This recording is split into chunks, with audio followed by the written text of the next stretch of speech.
സ്വാഗതം. ഇന്നിവിടെ തയ്യാറാക്കാൻ പോകുന്ന ഡിഷ് കൊത്തു പൊറോട്ടയാണ്.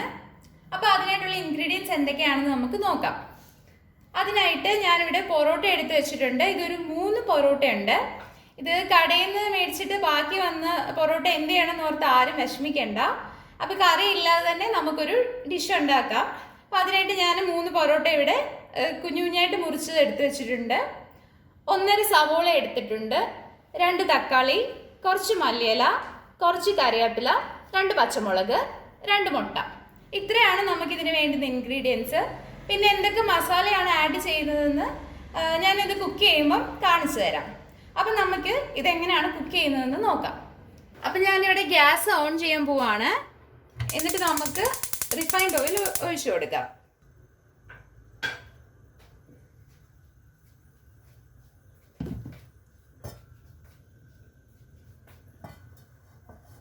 എണ്ണ ചൂടായതിനു ശേഷം നമുക്ക് അരിഞ്ഞു വെച്ചിരിക്കുന്ന സവോളയും പച്ചമുളകും ചേർത്ത് കൊടുക്കാം.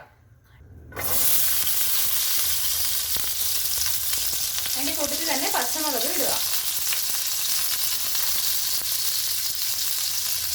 കുറച്ച് കറിവേപ്പിലയും കൂടെ. ഇത് ഒരുപാട് അങ്ങ് ബ്രൗൺ കളറായിട്ട് മൂത്ത് പോകേണ്ട ആവശ്യമില്ല. ഒന്ന് കുക്കായി കിട്ടിയാൽ മതി. ആ ഒരു പച്ചമണമൊക്കെ പോയി കിട്ടിയാൽ മതി.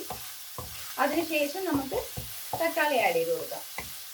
ഇനി നമുക്ക് ഇതിലോട്ട് കുറച്ച് ഉപ്പ് ആഡ് ചെയ്ത് കൊടുക്കാം. ഉപ്പ് ആവശ്യത്തിന് ആഡ് ചെയ്യുക. ടേസ്റ്റ് ചെയ്തിട്ട് ഉപ്പ് പോരാന്നുണ്ടെങ്കിൽ അതനുസരിച്ച് കൂട്ടിയിട്ടാൽ മതി. ഞാനിപ്പം ഇതിലേക്ക് സവോളയ്ക്ക് ആവശ്യമായിട്ടുള്ള ഉപ്പ് മാത്രമേ ആഡ് ചെയ്തിട്ടുള്ളൂ. കാരണം പൊറോട്ട ഇട്ട് കഴിയുമ്പോൾ ഞാൻ ഉപ്പ് ഇടുന്നില്ല, അതിനാവശ്യമില്ലല്ലോ. അപ്പം അതുകൊണ്ട് സവോള ഒന്ന് വെന്ത് കിട്ടാൻ വേണ്ടിയുള്ള ഉപ്പ് മാത്രമേ ഞാനിവിടെ ആഡ് ചെയ്തിട്ടുള്ളൂ. ഇനി ഞാൻ ഇതിലേക്ക് മസാലകളൊക്കെ ഒന്ന് ആഡ് ചെയ്ത് കൊടുക്കാൻ പോവാണ്. അതിനുശേഷം നമുക്ക് തക്കാളി ആഡ് ചെയ്താൽ മതി. അപ്പം ഞാൻ ആദ്യമായിട്ട് ഇതിലേക്ക് മുളക് പൊടിയാണ് ചേർക്കുന്നത്. ഒരു 1/4 സ്പൂൺ മുളക് പൊടി ഇട്ട് കൊടുത്താൽ മതി. കാരണം നമ്മൾ പച്ചമുളകൊക്കെ ഇട്ടുന്നുണ്ടല്ലോ. 1/4 സ്പൂൺ മഞ്ഞൾപ്പൊടി ആഡ് ചെയ്യുന്നുണ്ട്.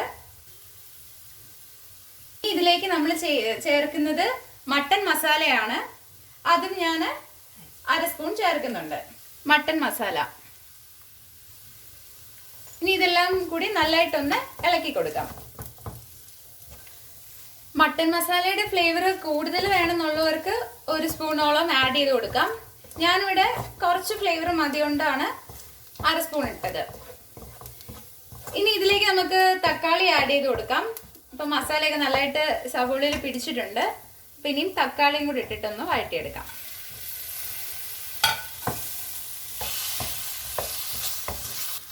ഇനി നമുക്ക് ഇതിലേക്ക് തക്കാളിക്ക് ആവശ്യമായിട്ടുള്ള ഉപ്പ് ആഡ് ചെയ്ത് കൊടുക്കാം. തക്കാളി ഒരുപാട് അങ്ങ് വെന്ത് പോകണ്ട, ഒന്ന് ചെറുതായിട്ടൊന്ന് വാട്ടി കിട്ടിയാൽ മതി. ഇനി നമുക്കിത് ഒരു സൈഡിലോട്ട് ആക്കിയിട്ട് നമുക്ക് എടുത്ത് വെച്ചേക്കുന്ന 2 മുട്ട ഒഴിച്ചു കൊടുക്കാം. ഇനി മുട്ടയ്ക്ക് ആവശ്യമായിട്ട് കുറച്ച് ഉപ്പും കൂടെ ഇടാം. അതൊന്ന് നല്ലപോലെ ഇളക്കി കൊടുത്തിട്ട് നമുക്ക് ഒന്നിച്ച് മിക്സ് ചെയ്യാം എല്ലാം കൂടി. അപ്പം നമ്മുടെ മുട്ട ഇവിടെ ഏകദേശം ഡ്രൈ ആയി തുടങ്ങുന്നുണ്ട്. അപ്പം ഇതാണ് ഇതിന്റെ പാകം. ഇനി നമുക്ക് മുറിച്ച് വെച്ചേക്കുന്ന പൊറോട്ട ആഡ് ചെയ്ത് കൊടുക്കാം.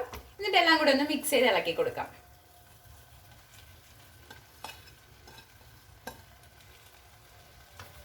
ഇനി എല്ലാം കൂടി നമ്മൾ ഈ വഴറ്റി വെച്ചേക്കുന്ന മസാലയും മുട്ട എല്ലാം കൂടി ഒന്ന് മിക്സ് ചെയ്ത് കൊടുക്കാം. ഞാൻ ഫ്ലെയിം ചെറുതായിട്ടൊന്ന് കൂട്ടി കൊടുത്തിട്ടുണ്ട്. നല്ലതായിട്ടൊന്ന് ഇളക്കിയതിന് ശേഷം നമുക്ക് ഓഫ് ചെയ്യാം.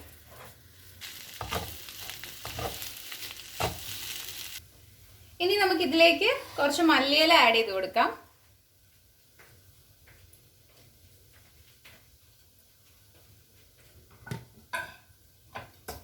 ഇതൊന്ന് നല്ലതായിട്ടൊന്ന് ഇളക്കി കൊടുക്കാം.